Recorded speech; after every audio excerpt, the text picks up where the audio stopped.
Hey man and wow man, what's up people?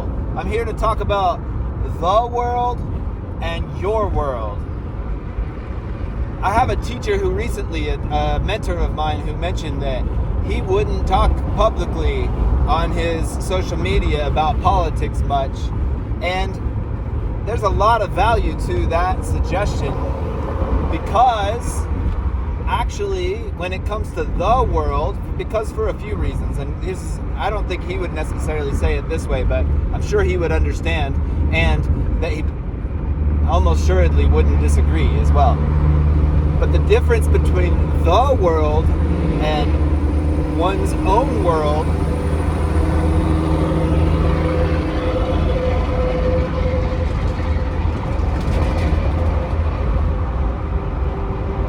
I'm so blessed to be creating these memories of bootstrapping it in this hot ass car in the summer.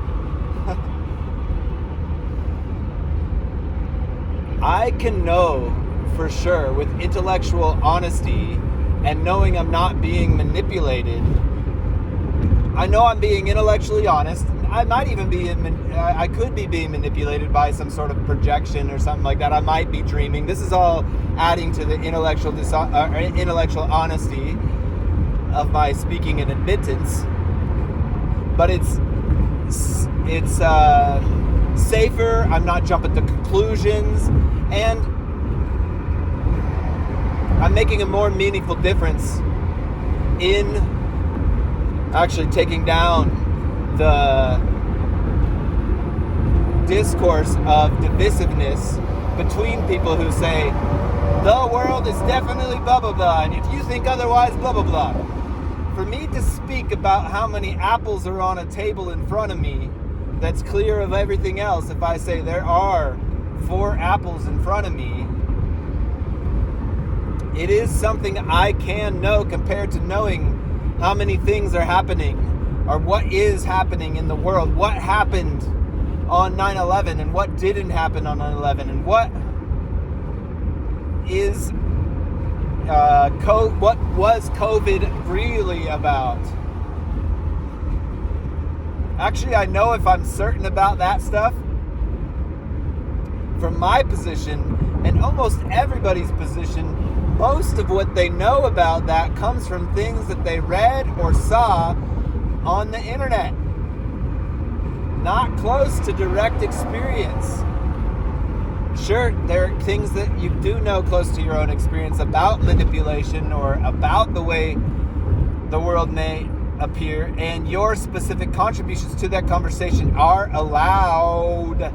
Everything's allowed.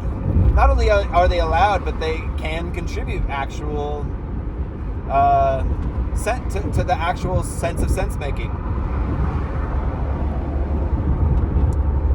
But anyway,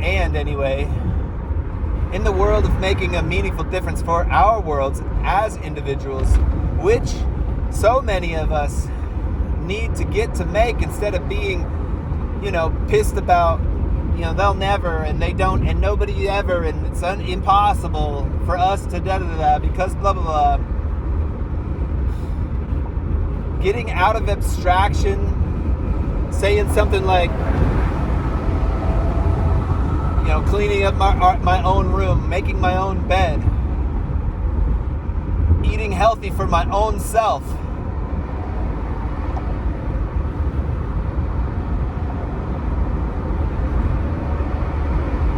Yeah, but the water's all corrupt.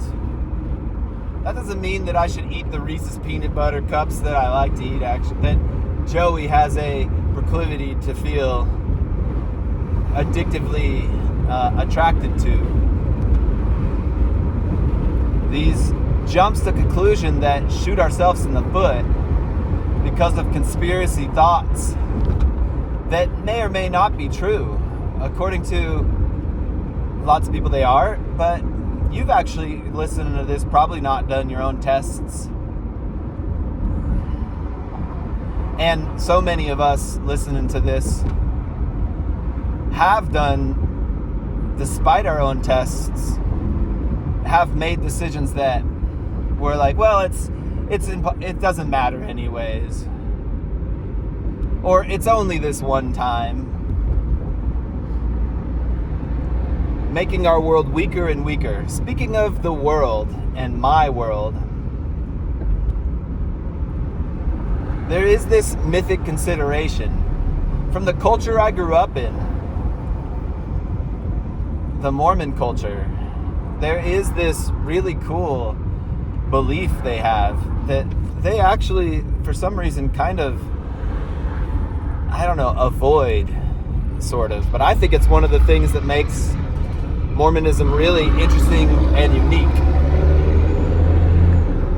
which is, they say, as man is, and this is almost like a sci-fi belief, as man is, God once was. As God is, man may be. So there is a sort of offshoot of the religion I grew up in called Mormonism, and this offshoot is called transhumanist Mormonism. So they say that we're birthing God through intergenerational improvement via ourselves making right decisions as individuals and groups. So the idea is that our distant descendants, as we make better and better decisions, could or should and or will be like unto gods to us, via us contributing to the children of our offspring, receiving our wisdom, receiving our good decisions, our decisions that strengthen them, our decisions that get them to, that they inherit from us a desire to expand from. So anyway, interestingly, it circles back around to how my world, as humans, it's so fascinating. We have such a big, huge array of capacity to contribute to our own individuality, and knowing that our own sovereign individuality is, and somehow, again, like I said in a video yesterday, I think it was yesterday, was the day before, dynamic tension, a dynamic dance with the cult of culture, of cultivating a character in relationship to a social situation that in many ways does and does not care about ourselves as individuals. Admittedly, honestly, definitely cares enough about enough individuals within the culture in order for us to get to continue our situation. Sorry, just traffic. And is generalized enough that we get to turn on our own individual care and courage to contribute our own specific, unique perspective based on our own problems and privileges.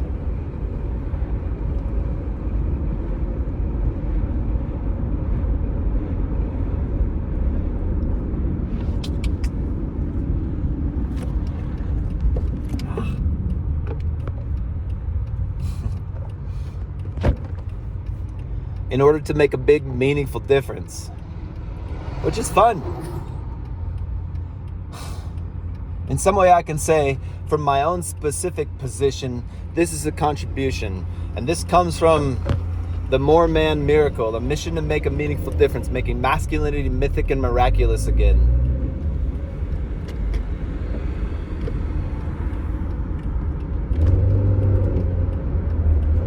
And of course,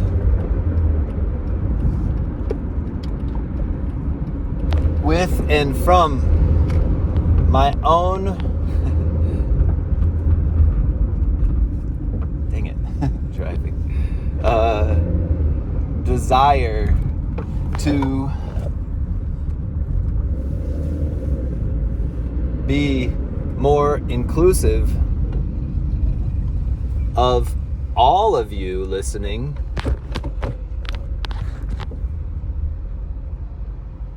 the men of our many hues, each color actually,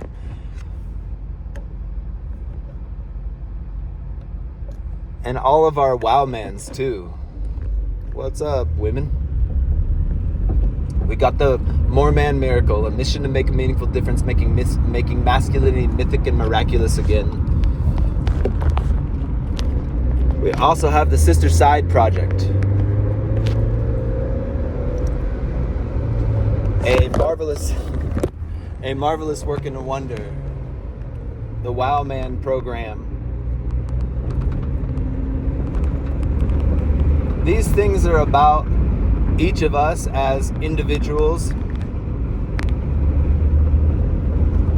doing our own daily discipline downloads and deposits made into mind, body, heart, being, business, and relationship. From where we know we believe we are, with what we know we believe we have,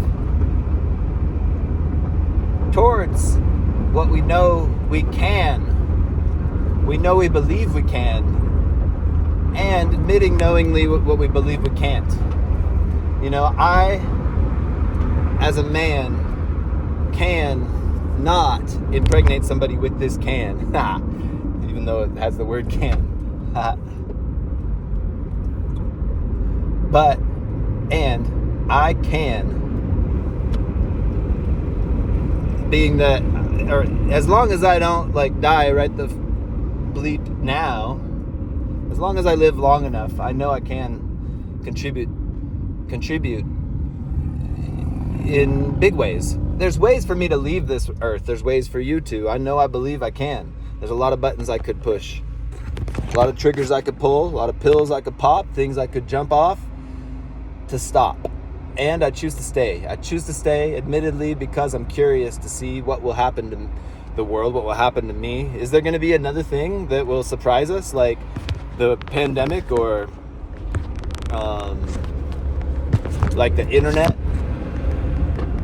And might this surprising thing be awesome for us? And of course, not only curiosity, but my own courage to see what is it that I can do. The word can, what does it mean meaningfully, actually? It from where I stand, I know doesn't mean can take this car swimming through the Salt Lake here. No, can't do. It will get stopped by the sand and the water. Same thing, can't impregnate a woman with this can. But what can I do? I can speak truth powerfully to the face of authority, saying cannot. I can stand in the face of not knowing and knowing. All this can. Thank you for listening. Love you all.